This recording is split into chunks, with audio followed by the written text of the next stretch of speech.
Sa isang lumang bayan, may simbahan na matagal nang hindi ginagamit. Sabi ng mga matatanda, may naririnig daw na bulong tuwing hating gabi. Ngunit walang gustong magpatunay, dahil lahat ng pumasok roon ng mag-isa, hindi na bumalik.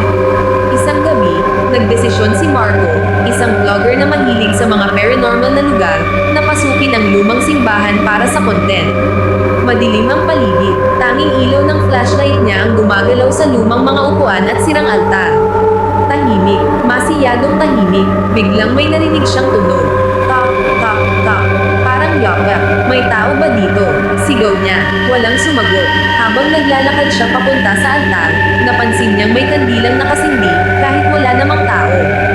Ang apoy nito ay nanginginig na parang huminga, at doon niya nakita, isang babae, nakatayo sa dulo ng simbahan. Nakaputi, mahaba ang buhok na nakatakip sa mukha. Hello, ate, tanong niya. Dahan-daang umangat ang ulo nito. Walang mata, itim lang, walang laman. Napatras si Marco. Nanginginig ang kamay niya habang hawak ang kamera. Biglang nagsara ang pinto ng simbahan ng malakas. Namatay ang flashlight. Sa dilim, narinig niya ang bulong. Hindi ka dapat nandito. Mabilis siyang tumakbo papunta sa pinto pero ayaw bumukas. Ramdam niya ang malamig na hangin sa likod niya. Parang may nakahinga sa leeg niya. Dahan-dahan siyang lumingon.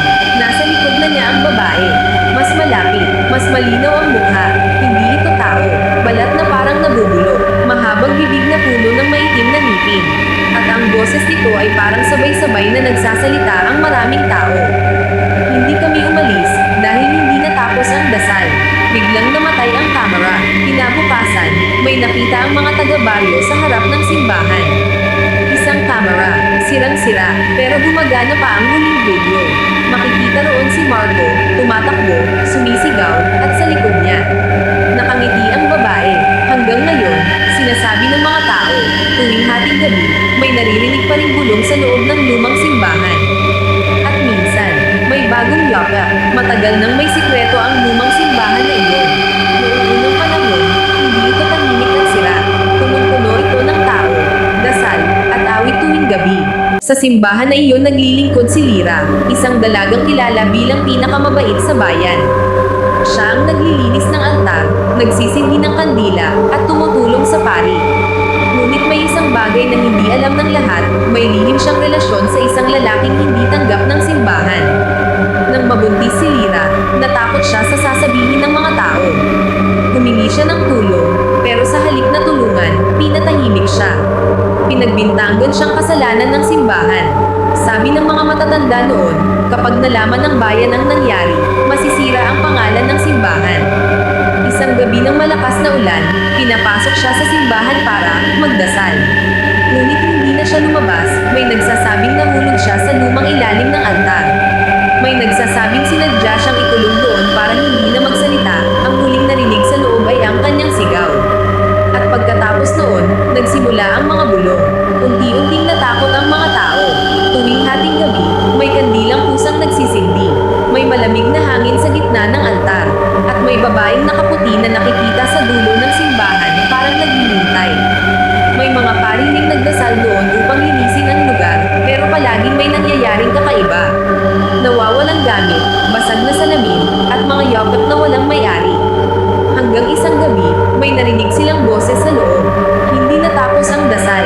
Pagkatapos noon, isinara ang simbahan. Walang gustong bumalik. Hindi raw galit ang babae. Hindi rin siya naghahanap ng paghihiganti. Ang sabi ng mga matatanda, nakakulong ang kaluluwa niya dahil hindi natapos ang huling dasal para sa kanya. Walang nagdasal para sa kanyang kapatawaran. Walang nagbigay ng katotohanan sa nangyari. Kaya siya nananatili roon, naghihintay. Matapos mawala si Marco, kumalat sa bayan ang huling video niya. Nakita ng lahat ang babae, malinaw, nakatingin sa camera, parang may gustong sabihin. Dahil dito, bumalik ang mga tao sa simbahan matapos ang maraming taon. Nagdala sila ng kandila, nagdasal sila para kay Lyra. Habang binibigkas ang huling dasal, biglang umiihip ang hangin sa loob. Ang mga kandila ay sabay-sabay na nagliyab, at sa pinakadulo ng simbahan, nakita nila ang babae. Hindi na nakakatakot ang mukha, umiti siya, at dahan-daang naglaho.